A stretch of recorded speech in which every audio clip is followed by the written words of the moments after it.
It was a rough day on Wall Street. Stocks closing out their worst day of 2019. Tech, energy, financials bearing the brunt of today's pain.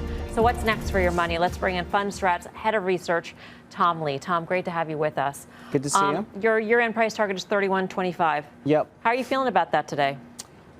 Still feel really confident about it. I mean, I feel like we're watching another horror movie, a movie trailer, right? Fed miscommunication, Trump tweets, China retaliates, but at the end of the day, I think, U.S. still is the equity TINA, right? There's no other place to go. I think the PMIs are going to strengthen by the end of the year. The long-term yield curve's been communicating that for 16 months. And, this is the best year for equities since 2009. So as much as I understand why markets are nervous, I still think this is a bullish setup. You're not worried about the possibility of a currency war? Yes, I think that not only is there a currency war, I think that there's a lot of nervousness across a lot of markets, but I think the U.S. is still pretty well positioned fundamentally. And I think, if you think about how much is priced in, the VIX term structure inverted today. So, I mean, it's not like markets are just discovering nervousness. They've been nervous for 6 days, and today was a big crescendo. So the bond markets are interesting. We talk about this all the time. 5% of all sovereign bonds, negative yields.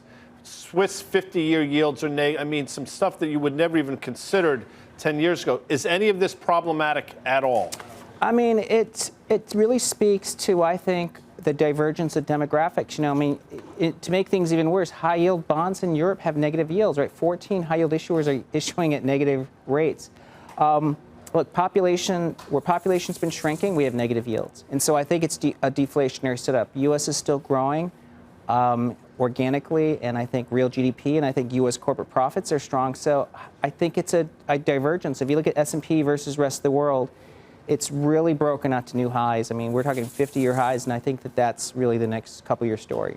So global turmoil, volatility in the equity markets, a currency war, those would all be good things for Bitcoin, and yet you don't necessarily think that, for instance, there's a currency war that's going to happen. So why do you think Bitcoin is going to launch to new highs on the back of all this? Yeah, well, Bitcoin's done something pretty interesting this year. Last couple of years, it's been really correlated to dollar. So weak dollar has been good for Bitcoin, strong dollar has been weak, and it's been really correlated to risk markets. This year, it's delinked from the dollar because the dollar's been strong, Bitcoin's been up, which is a real breakage. It's gone negative on correlation to the equity markets, and now it's positively correlated to gold. So I think Bitcoin is proving itself this year to be a hedge against global risks.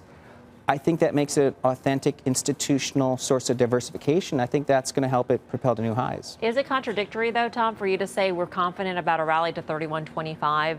We don't see all of these worries that everybody else is factoring in as worries as real threats, and yet we do see Bitcoin rallying because it's going to be a hedge against all of that. I mean, I think it's so, not to be too glib, S&P going to 31.25 is, was a 5% in the second half of 2019. So it's basically what you expect in a normal year for equities after a really strong first half. Does S&P and Bitcoin have to move up on the same days? They don't. We've sort of been bullish on Bitcoin because crypto winter's over and the technicals are improving, and I think there's a whole roadmap of how there's more fiat to crypto on-ramps developing. That's really bullish for Bitcoin, but it doesn't have to be bullish for equities. All right. Tom, great to see you. Thanks for coming by. Tom Lee, a Fundstrat. Where do you think Bitcoin goes now? I think certainly new highs. I mean, so the one thing that I would say about Bitcoin, for the first time since I've been in it since 2013, we are actually starting to see real institutional players using Bitcoin as a hedge and buying into Bitcoin. That was not the case a few years ago. If you remember in 2017, we were all waiting for this herd to come and they never showed up. The herd is here right now and people are allocating to it. So that is a change this year.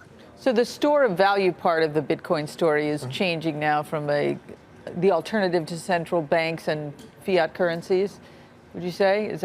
Yeah, I think people, the narrative of why you own Bitcoin is starting to unfold in front of our eyes. We're seeing that happening with these currency wars. And the thing about Bitcoin, I don't want to get too far off here, but it's reflexive. So the higher it goes, the more you want to own of it because it's a better store of value as it goes up. Let's say you are like many people out there watching the show and you don't want Bitcoin and don't think it's a hedge. There are plenty of people who fall into that camp. If not Bitcoin, then what as your hedge in times like this? Oh, well, I mean, first of all, U.S. Treasuries, they're going to go lower. And if you look at the relative spreads between Europe and all these, 15 trillion in negative yielding bonds, but also a flight to quality, you're going to get that. There's no question. Look, gold took basically 5 years to break out through 1350, and we've had a couple now surges in the last 2 months that have not only reinforced that move, but certainly tell you that gold can go higher.